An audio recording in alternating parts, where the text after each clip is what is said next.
Tänään katsotaan Husun terän kunto nyt kun rupeaa olemaan 3 kuukautta ajoa takana.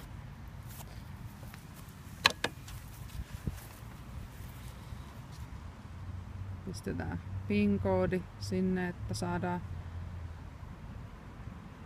käännettyä kone.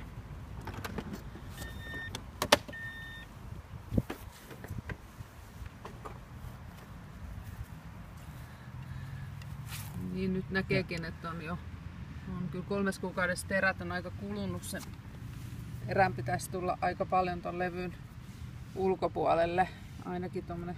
Ainakin 10 milliä enemmän. 10 milliä enemmän. Että kyllä on tässä tietysti ollut myöskin tommosia puun oksia jonkun verran tästä tullut tuulella, niin se tietysti terää kuluttaa.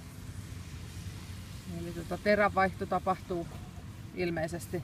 Ruuvit auki tosta vaan. Joo. Ja uusi pala tilalle. Niin, helppo vaihtaa. Aika simppeli, joo.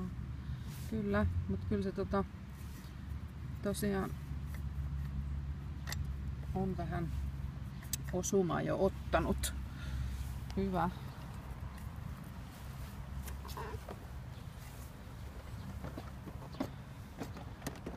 On ollut kyllä hyvä työjuhta.